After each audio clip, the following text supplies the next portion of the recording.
My name is W. Clement Stone. As General Manager of the Napoleon Hill Associates, it is my privilege to introduce you to Napoleon Hill.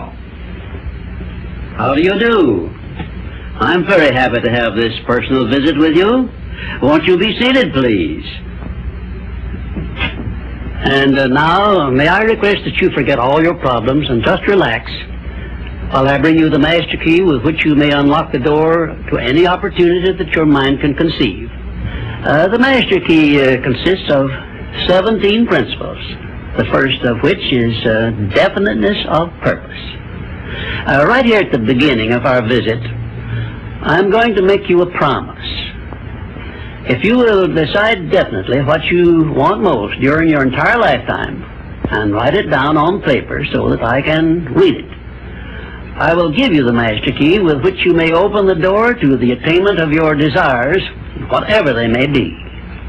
The exact moment when I will deliver this master key to you will depend entirely upon when you are ready to receive it. This is the first of 13 messages that I will deliver to you. Now, in each message, I will describe the master key in terms that you will understand, if you are ready to understand. And now I shall give you the first cue as to the nature of the great master key which has been responsible for all the great successes in every calling, in every part of the world. Please listen carefully to what I have to say, because you may discover the secret of the master key in this first visit. You may get your first cue as to the nature of the great master key when I tell you that psychologists have discovered a natural law which is the very foundation of all personal successes. And I can describe it to you in one short sentence so you can understand it. Whatever the mind can conceive and believe, the mind can achieve. Isn't that a profound statement? You will notice that it says nothing about the need for education, but simply that whatever your mind can conceive and believe, your mind can achieve. Now, if you want evidence that the mind can achieve whatever the mind can conceive without the benefit of formal education, you only have to remember that Thomas A. Edison conceived the idea of becoming an inventor and lived to become the world's greatest scientist in the field of invention, with only 3 months of common school education. When I first heard Andrew Carnegie describe this natural law, which makes it possible for you and I and everyone else to write his own price tag in life and attain it, I became so enthused over it that I began to search for the power back of it, and my curiosity led me finally to the discovery of the master key, which I shall reveal to you if you are ready to receive it. My search led me to the study of the spiritual forces with which all of us are blessed. And it was in this field that I came upon a clue which has enabled me to help millions of people to find their earthly destinies. I want to describe my discovery in the simplest terms possible, because it will reveal to you why it is true that whatever the mind can conceive and believe, the mind can achieve, regardless of how many times you may have failed in the past or how lofty your aims and hopes may be.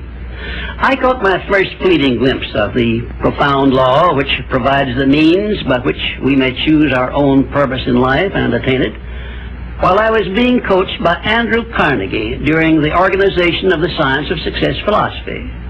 I had just finished telling Mr. Carnegie that I feared he had chosen the wrong person to give the world the first practical philosophy of personal success because of my youth, my lack of education, and my lack of finances. Well, at this point, Mr. Carnegie delivered a lecture that I shall never forget because it changed my entire life and paved the way for my helping to change the lives of millions of people, some of them not yet born. Let me call your attention to a great power which is under your control, said Mr. Carnegie. A power which is greater than poverty, greater than the lack of education, greater than all of your fears and superstitions combined. It is the power to take possession of your own mind and direct it to whatever ends you may desire. This profound power, Mr. Carnegie continued, is the gift of the Creator, and it must have been considered the greatest of all of his gifts to man, because it is the only thing over which man has the complete and unchallengeable right of control and direction. When you speak of your poverty and lack of education, Mr. Carnegie explained, you are simply directing your mind power to attract these undesirable circumstances, because it is true that whatever your mind feeds upon, your mind attracts to you. Now you see why it is important that you recognize that all success begins with definiteness of purpose, with a clear picture in your mind of precisely what you want from life.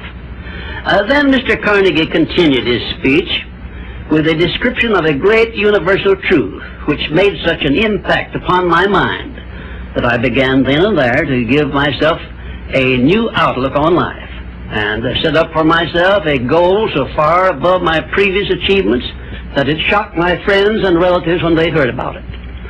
Everyone, said Mr. Carnegie, comes to the earth plane blessed with the privilege of controlling his mind power and directing it to whatever ends he may choose.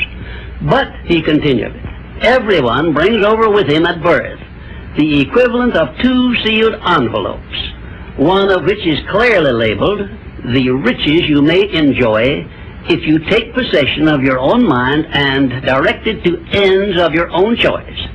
And the other is labeled, the penalties you must pay if you neglect to take possession of your mind and direct it. And now let me reveal to you, said Mr. Carnegie, the contents of those 2 sealed envelopes. In the one labeled riches is this list of blessings. 1, sound health. 2, peace of mind. 3, a labor of love of your own choice. 4, freedom from fear and worry. 5, a positive mental attitude. 6, material riches of your own choice and quantity. In the sealed envelope labeled penalties, Mr. Carnegie continued, is this list of the prices one must pay for neglecting to take possession of his own mind. 1, ill health. 2, fear and worry. 3, indecision and doubt. 4, frustration and discouragement throughout life. 5, poverty and want. 6, and a whole flock of evils consisting of envy, greed, jealousy, anger, hatred, and superstition. Now, my mission in life is to help you and everyone who needs my help to open up and use the contents of the sealed envelope labeled riches. And the starting point from which you must take off if you wish to write your own ticket from here on out for the remainder of your life, I will describe for you in these simple instructions. 1, procure a neat pocket-sized notebook, or something on the order of this one here, loose leaf affair. And on page 1, write down a clear description of your major desire in life, the one circumstance or position or thing which you will be willing to accept as your idea of success. And remember before you begin writing that your only limitations are those which you set up in your own mind or permit others to set up for you. And 2, on page 2 of your notebook, write down a clear statement of precisely what you intend to give in return for that which you desire from life. And then start in right where you stand now to begin giving. And 3, memorize both of your statements, what you desire and what you intend to give in return for it, and repeat them at least a dozen times daily. And always end your statements with this expression of gratitude for the blessings with which you were gifted at birth. I ask not, O divine providence, for more riches, but more wisdom with which to accept and use wisely the riches I received at birth in the form of the power to control and direct my mind to whatever ends I desire. If you are not too successful or self-satisfied to accept and express this profound prayer, if you accept it and express it in the same spirit of humble sincerity in which I pass it on to you, a new and a better world will reveal itself to you. A world in which you will see reflected the circumstances and the things which you yourself have created. In my next visit, I will give you a description of the second principle of success, through the application of which you may make use of the education and experience of other people, and get the necessary help you may need in attaining your definite major purpose in life. And now let me close this, our first visit, with my favorite expression of gratitude. O divine providence, I ask not for more riches, but more wisdom with which to make wiser use of the riches you gave me at birth, consisting in the power to control and direct my own mind to whatever ends I desire.